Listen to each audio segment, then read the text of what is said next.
All right, everybody, welcome back to the Deep Dive. Yes, sir. Today we're going deep on Baby Steps Millionaires. Really excited about this one. Yeah, and, this whole idea is really fascinating to me because, it's not about, like, lottery winners, Right. or people who just, inherited a bunch of money. Yeah.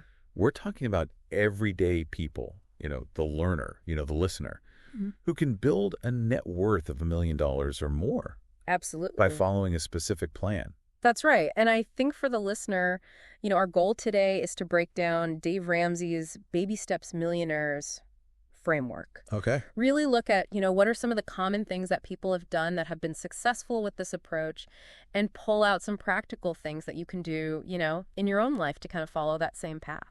I love it. So think of this as your guided tour to understanding how seemingly ordinary people achieve extraordinary financial results. That's right. And our roadmap for this deep dive comes straight from Dave Ramsey's book, Baby Steps Millionaires. Yeah. Where he shares a bunch of stories and he backs it up with data from a national study of millionaires. So at a high level, what are the key lessons we're going to uncover today? Well, I think number one, you have to define what a millionaire is. Okay. And we'll talk about this. It really has to do with net worth. Okay. And then number two, the baby steps are really that pathway, to actually make this happen. And then number three, we're going to look at, there are certain things that a lot of these millionaires have in common as far as their behaviors and mindsets. Okay. A lot of these have to do with, living frugally and investing consistently over the long haul. Yeah. And then it's really important to understand that this is a long-term strategy. Yeah. It's a marathon, not a sprint. It's a marathon, not a sprint. And underpinning it all is just this belief that it's actually possible. Absolutely. Okay. So let's dig in. Chapter 2 of Baby Steps Millionaires kicks off with a question. What is a Baby Steps millionaire? And we meet a guy named Webster. And Webster's story is really inspiring. Yes. Because it shows that where you start is not where you have to end up. Right. He went from washing dishes to millionaire status. It wasn't like he was sailing through school or anything like that. He actually later in life found out he had dysgraphia. Wow. Which makes, writing challenging. And he actually had 5 different attempts at college between 1975 and 1987. Oh, wow. So this is not somebody who, necessarily came out, with a great academic track record. No, not at all. Or, had this high-flying career from the very beginning. Yeah. He was working a night shift as a dishwasher when his manager saw his aptitude with numbers. Oh, wow. And that kind of opened up some doors for him. But the big thing the book highlights is that in 2001, he consciously decided to tackle his debt. So this wasn't a quick fix, right? No, this was 4.5 years of serious, getting out of debt. And the book mentions in 2005, he became completely debt-free. And there's even this funny little detail in there that earlier in his journey, he was so excited about his progress that he actually got sick at one of Dave's live events. That's great. Yeah, it's this legendary studio incident. I love that. And so, he gets out of debt, and then 16 years later, he's back on the show as a Baby Steps millionaire. Wow, 16 years. 16 years of serious wealth building. And Webster's story really illustrates, we need to have a definition here of what a millionaire is. And it boils down to this: your net worth has to be $1 million or greater. That's right. And the book is really clear about this. This is a math equation. It's your assets minus your liabilities. It's not a feeling. It's not a moral judgment. Right. It's just about the numbers. That's right. So, I think some people listening to this might be thinking, $1 million just isn't what it used to be. Yeah. And that's true. Yeah. We have to consider inflation and cost of living and things like that. But the book actually addresses this head on. Yeah. Acknowledging that while $1 million might not have the same purchasing power it did 20 years ago, is still a very significant milestone that's achievable for people. Absolutely. Even with everyday jobs and backgrounds like Webster. And I think the timeline of Webster's journey is really important to think about.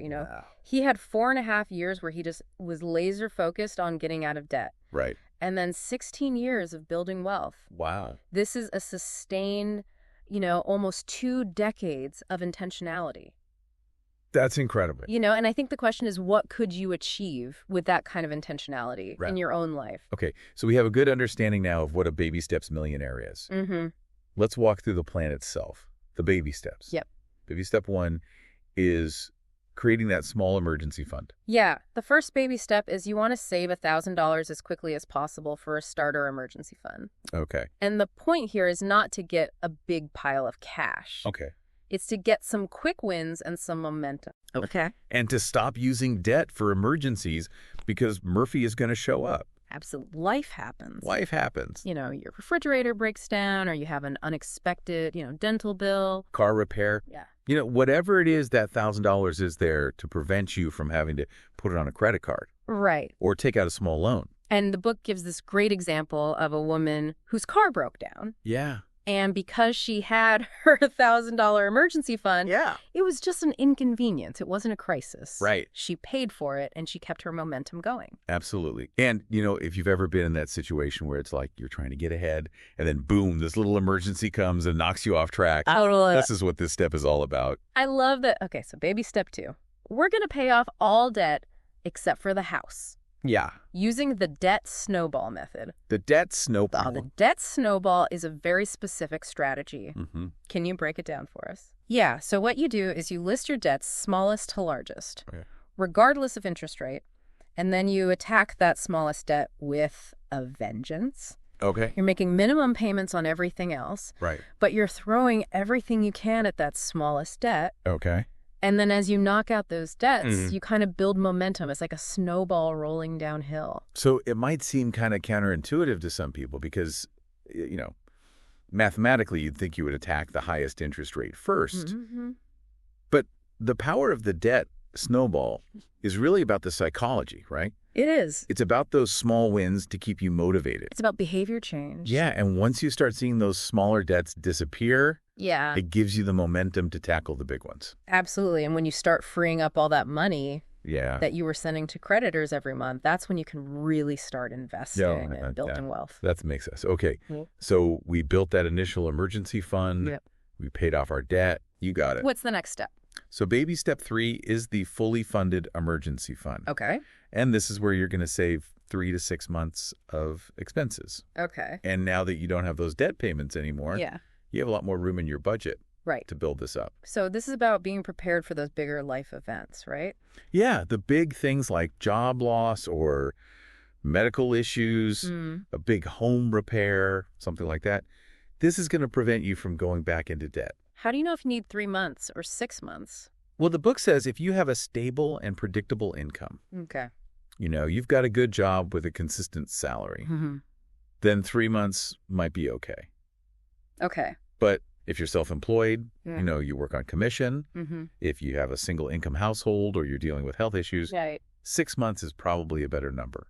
And I think it's important to emphasize, too, that we're talking about essential living expenses here. Yes. It's not about, maintaining your current lifestyle. No. The bare bones. Yeah, with all the extras, it's just what do you absolutely need to survive. Yeah. And the book mentions that people in Financial Peace University, it takes them about 2.5 to 3 years to complete these first 3 baby steps. Wow. So, that's 2.5 to 3 years of laser focus. That's amazing. That's where you lay the groundwork. And then it becomes this long game. Yeah, and I love this analogy of sprinters versus marathon runners. I love that analogy, too. The book talks about Usain Bolt, the fastest man in the world. Incredible athlete. An incredible athlete. Yeah. But also Eliud Kipchoge, who's this amazing marathon runner.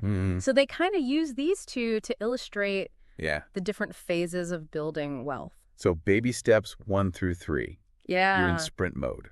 You got the sprint spikes on. Yeah, you're getting out of debt. You got to get out of debt. You got to build that starter emergency fund. You need agility. Yeah. You need explosive power. You're making quick decisions. Yeah. And then baby steps 4 through 7. That's the marathon. That's what you put on your marathon shoes. Absolutely. Yeah. That's right. And, the book talks about, that takes about 17 years on average. Wow, 17 years. To run that marathon. So unlike a sprinter who doesn't stop during the race. Right. Marathon runners, they do take breaks, they hydrate, they get nutrition. They have a strategy. Right. It's not just about going as fast as they can the whole time. So in baby steps 4 through 7, you can start to reintroduce some of those, things that you enjoy. Yeah. Going out to eat vacations, new furniture, things like that. But you're paying cash for them. Absolutely. You're not going back into debt. Right. You're staying in control. That's right. Okay, so We've run the sprint. Yeah. We built our foundation. We're transitioning into the marathon. We're in the marathon. We're in the marathon phase. And this kicks off with baby step 4. Yep. What are we focused on here? Investing 15% of your gross household income into retirement. Okay, so 15%. 15%, that's the number. Of growth income, not net income. That's right, gross. Okay. And there's this really cool allocation strategy that they talk about in the book. Okay. And they use this phrase, match beats, Roth beats traditional. I love that. Okay, so break that down for us. Okay, so the first thing you want to do is you want to invest enough in your company's 401k to get the full match. Okay, so if your company will match what you put in, you want to get all of that free money? Get all the free money. Yep. And then once you've gotten all the match, then you want to put as much as you can into a Roth. Okay, so Roth 401k if your company offers that. Yep. Or a Roth IRA. Yep. And the great thing about Roth is you pay the taxes now, but then the growth is tax-free. Tax-free, growth tax-free withdrawals. And then the last priority is the traditional. Yeah, the traditional 401k is last. So if you've maxed out the match and you've maxed out the Roth, yeah, then you can put whatever is left up to that 15% into the traditional. Absolutely. Okay, so that's really clear. And I think the book makes a good point, too, that you don't want to count the company match as part of your 15%. The match is icing on the cake. It is. Yeah. It's extra. So when we're investing in these accounts, what are the types of investments that we should be looking at?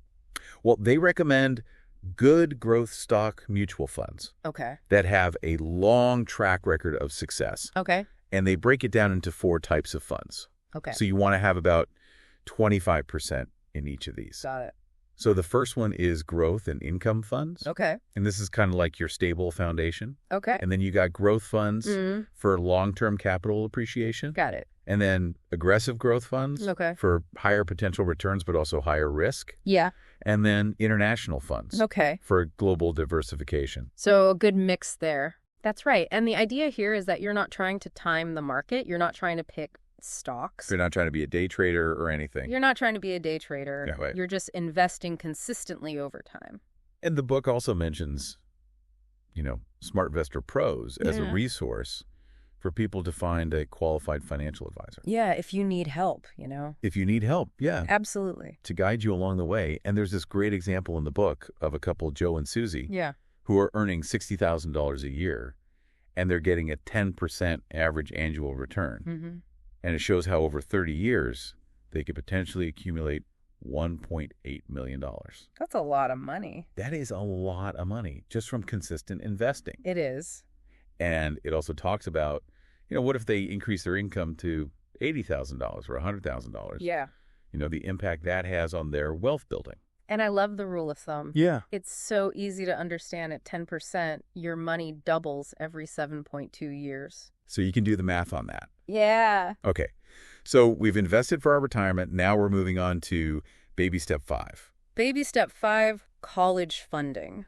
Okay. And this can be a tough one. Yeah. Especially if you have older kids and you haven't saved a lot. Right. But I love this. The book says, not everybody can afford to fully fund their kids' college. Right. And it's not a moral obligation to sacrifice your retirement to do so. You don't want to become a burden later in life. That's right. To your kids. Yeah. So what's the key principle here when it comes to funding college? You've got to do it with no debt. No debt. Whether the parents pay or the kids go to a cheaper school. Work their way through. Get scholarships. Get scholarships, and they actually have a whole book about this called Debt-Free Degree. I love that. But the idea is that your retirement is certain. Yeah. We know you're going to retire someday. Right. We don't know if your kid's even going to go to college or graduate. That's true. So make sure your retirement is taken care of first. Okay, now we're moving on to baby step 6. Baby step 6, pay off the mortgage. I love this step. Yeah, it's a big one. It's a big one. And the book gives this great example of this couple from Idaho. Oh, yeah. And they used the husband's stock options to pay off their mortgage 7 years early. Oh, wow. That's amazing. Yeah, and think about the amount of money they saved in interest. Absolutely. And just the psychological freedom oh my gosh, of owning your home outright. Yeah. That's got to feel amazing. Yeah, absolutely. So the book talks about the typical net worth of baby steps millionaires at this point. What does that look like? They say, if you've got between $1 and $5 million in net worth, about 2/3 of that is going to be in retirement. Uh-huh. And about 1/3 of it's going to be in your paid-off house. And they give Webster as an example, right? Yeah. They go back to Web. Who had $1 million in retirement, $250,000 paid-for house. Yep. And then another $200,000 in other investments. That's a pretty typical breakdown for someone who's followed the baby steps. So attacking that mortgage really, takes you a long way towards achieving financial independence. It does. Okay, so that brings us to baby step 7. Baby step 7, build wealth and give. This is where it gets fun, right? This is where it gets fun. You're debt-free. Yeah, you own your home. You've been investing 15%. That's right. For retirement. And now you can really accelerate your wealth building. And you can give like crazy. It's about, living that life you've always envisioned. Yeah. And making a difference in the world. That's right. Okay, so the book also has this really interesting chapter called A Millionaire is Not a Billionaire. A millionaire is not a billionaire. And it talks about the scale of wealth. Yeah. The difference between $1 million and $1 billion. It's a big difference. It's a huge difference. It is. And they give some, mind-blowing comparisons. Yeah. They talk about how Jeff Bezos can make like $152,000 a minute. Per minute. Which is more than, the average college graduate will make in their entire career. In their lifetime. Yeah. It's incredible. And they make this point that, $1 billion is not just a slightly larger million. Yeah. It's 1,000 times $1 million. It's 1,000 millions. Yeah. So if you have $10,000, yeah, you're 10 times closer to becoming a millionaire than a millionaire is to becoming a billionaire. That's wild. Right? Yeah. It's just a completely different scale. Yeah. And to kind of illustrate the difference in lifestyle and spending power, they give this comparison of a private jet. Yeah. So for Bezos, a private jet is a $65 million purchase. Yeah. But for the average person, it's like the equivalent of spending $35. It's a drop in the bucket for him. Right. And they tell the story of Clint and Brittany, who are baby steps millionaires. They have a $1.3 million net worth at the age of 37. Wow. They're making over $200,000 a year. Yeah. And they're debt-free. Incredible. But they live a very modest lifestyle. So their net worth is broken down like this: $620,000 in retirement. Okay. $530,000 house. Yep. And $150,000 in other investments. That's a pretty typical baby steps millionaire right there. And they use these analogies to kind of further illustrate the difference. You talk about a Ford Raptor versus a Ferrari. Yeah. They talk about climbing Klingman's Dome. Yeah. Versus climbing Mount Everest. Yeah. And they also talk about, starting a business on a card table. Right. Versus, building a big company like Ramsey Solutions. It's just a different level of effort and resources. And trajectory. Yeah. Totally different. And they talk about Mark Cuban, and how he became a billionaire. Through broadcast.com. Yeah, and it's just a different path. Totally different path. Right. And they're really clear that the baby steps are designed for building security, becoming debt-free. Yeah. Leaving a legacy. Giving generously. It's not about becoming a billionaire. Right. Okay, and then they tell the story of Melanie and JD. Yeah. Who became baby steps millionaires before the age of 40. Wow. By following the plan. That's amazing. And they were already good savers. Yeah, they were already debt averse. They never had student loans. Wow. They eventually achieved a high combined household income.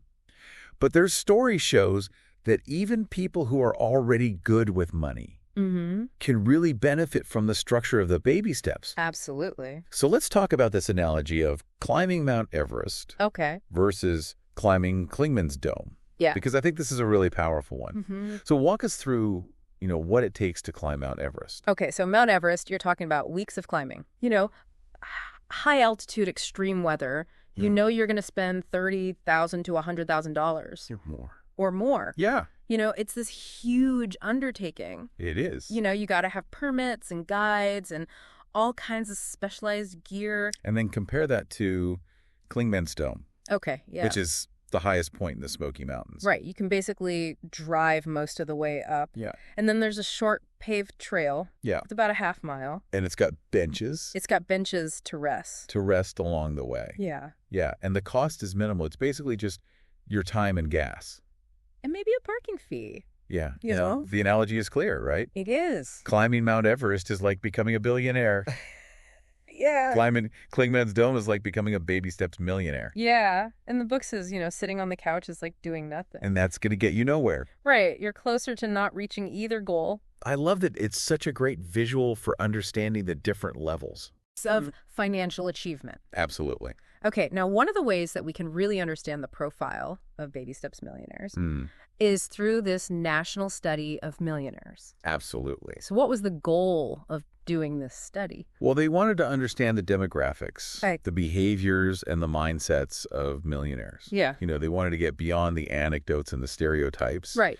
And so they did this really comprehensive study, and they found some really interesting things. What were some of the most surprising findings? 88% of millionaires have a 4-year college degree. Okay. But 62% went to a state school. 8% went to a community college. Okay. 9% never went to college at all. Wow. And then almost half of them had a B average or lower in school. Okay. So it's not all about, going to an Ivy League school or getting straight A's. What about income? What was it, mostly high income earners who became millionaires? Only 31% of millionaires ever averaged $100,000 a year or more.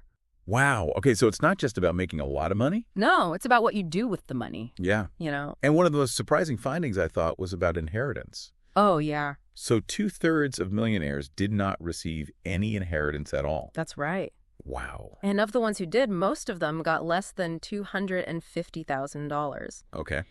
And only 3% got $1 million or more. Wow. So this whole idea that millionaires are just, trust fund babies is completely false. It's a myth. Yeah. Absolutely. So what other, interesting things did this study uncover about the characteristics and behaviors of millionaires?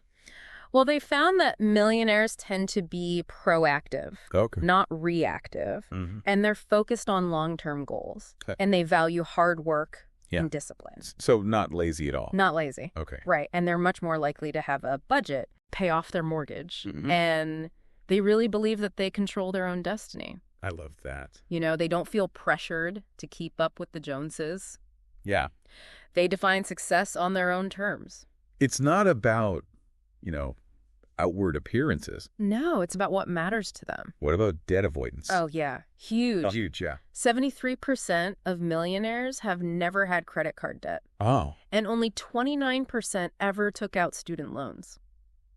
That's incredible. They're also really good at being frugal. Yeah. They spend less on things like groceries and eating out than the average person. What about their houses? They have normal houses. Yeah. The average millionaire home is 2,600 square feet. Okay. And it's in a regular neighborhood. Not a mansion. Not a mansion. Okay. No. And how did most of these millionaires build their wealth? The top 3 ways were company 401ks, traditional IRAs, and Roth IRAs. Okay. That consistent investing over time really made a difference. Now, this is really interesting. The study also found that a lot of these millionaires came from diverse socioeconomic backgrounds. Yeah. They weren't all born with silver spoons in their house. A lot of them came from working class families. Yeah. And almost half of them were first-generation college graduates. Wow. So they were breaking the cycle of poverty. So it shows that, anyone can do this. Absolutely. Chapter 5 in the book talks about belief versus barriers. Yeah. And it really emphasizes, you have to believe that it's possible. You have to believe. To become a millionaire. Yeah. And they tell this incredible story about Jackie. Yeah. Who grew up in poverty. Yeah. A single parent. Her dad only had a 6th grade education. Oh. Died when she was young. And then she went through a divorce as a single Black mother. Yeah. But she became a millionaire. Wow. By following the baby steps. And she started with a $15,000 salary. That's incredible. I mean, that's amazing. It is. So the book talks about, the difference between having belief and having this victim mentality. Yeah. And they give examples of unbelief, like, saying things like, I can't do this. Yeah, it's not in the cards for me. Yeah, the deck is stacked against me. Why even try? Right. And they're really clear. Having belief is important because it gives you the courage and the confidence to take action. But it's not a magic bullet. Right. It's not going to give